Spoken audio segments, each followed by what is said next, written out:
Hey everyone, and welcome.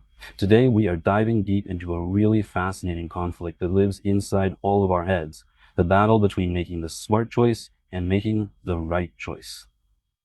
So let me just ask you this straight up. Is being selfish ever the smart, logical thing to do? I mean, it sounds kind of bad, right?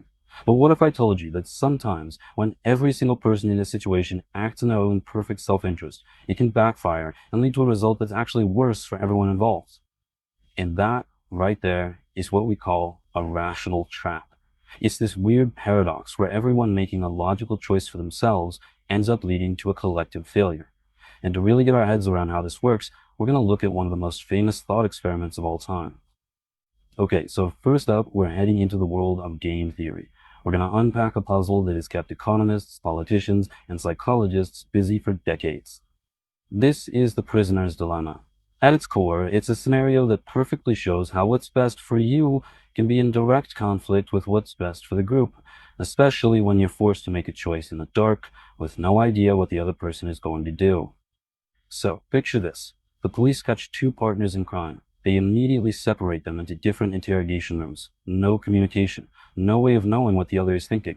The cops don't really have enough to convict them on the main charge unless one of them decides to talk. And here's the deal the police put on the table. Imagine your prisoner A. If you and your partner both keep your mouths shut, you both get a slap on the wrist. Just 6 months. That's the best outcome for the two of you together. But if you confess and your partner stays silent, you walk away a free person while they get slammed with 10 years in prison. The ultimate selfish win, right? Of course, the reverse is also true. If they rat you out while you stay loyal, you're the one facing a decade behind bars. And if you both confess, you each get 2 years. So, what's the smart move here? Let's walk through it. If your partner stays silent, what's your best move? It's to confess, so you can go free. Okay, but what if your partner confesses? Well, then your best move is still to confess, because 2 years is way better than 10. You see the problem? No matter what the other person does, confessing always seems like the better, safer bet for you as an individual. And this isn't just some abstract game. You start looking for this trap and you see it everywhere. Think about two companies in a price war. They could cooperate and keep prices steady, but the temptation for one to undercut the other for a quick gain is huge. That sparks a war where they both end up losing money. It's the same logic behind things like international arms races or countries dragging their feet on climate agreements. The fear that the other side will betray you pushes everyone towards a worse future. But wait, that is not the end of the story. Because this paradox, the prisoner's dilemma, it has this really cool escape hatch. And all you have to do is change one simple rule of the game. What if this isn't a one and done decision? What if you have to face your partner, your opponent, again and again and again? This is called the iterated prisoner's dilemma, and it changes everything. Because suddenly, your reputation matters. The long-term consequences of your actions are now front and center.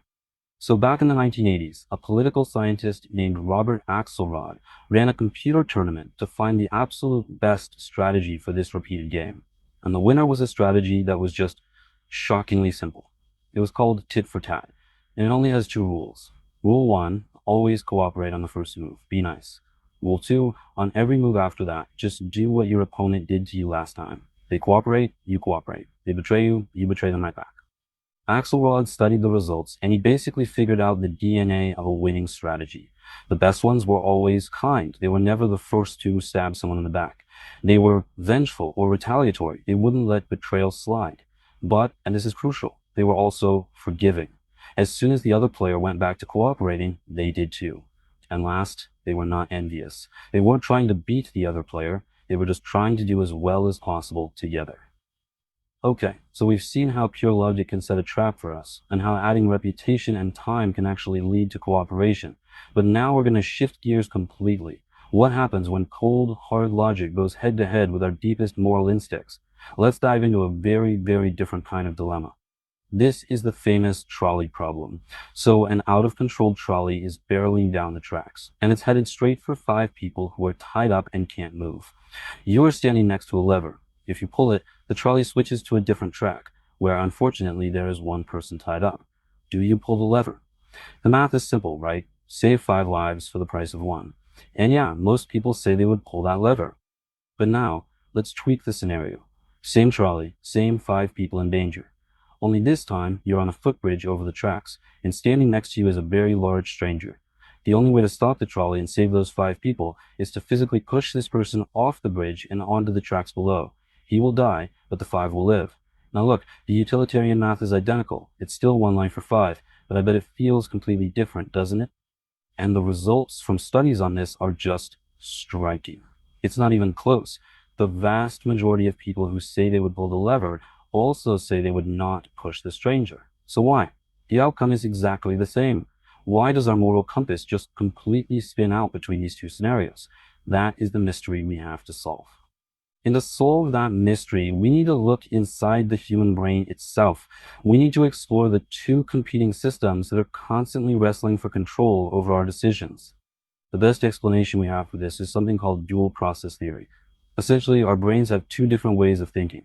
There's a fast, automatic emotional system, that's your gut instinct, and then there's a slow, deliberate cognitive system that does all the rational cost-benefit analysis. The lever problem, it feels like a math equation, so our logical brain kicks in. But the bridge problem feels like murder, and that sets off all the alarm bells in our emotional brain.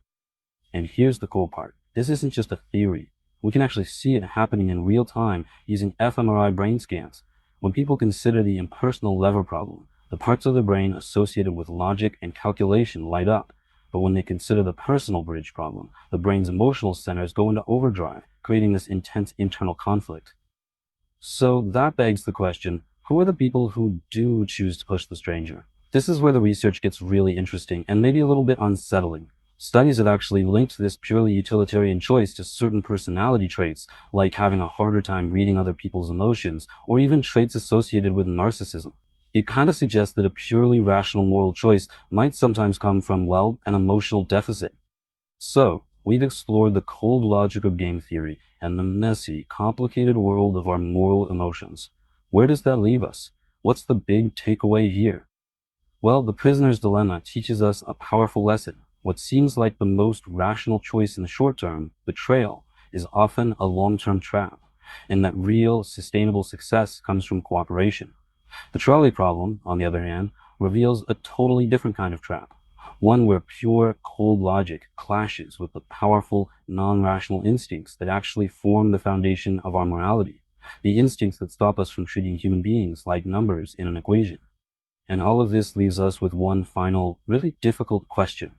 When pure rationality points you in one direction, and your gut, your moral instinct, is screaming at you to go the other way, which one should you trust? Is the most logical choice always the right one? That's a dilemma we all have to answer for ourselves. Thanks so much for joining me.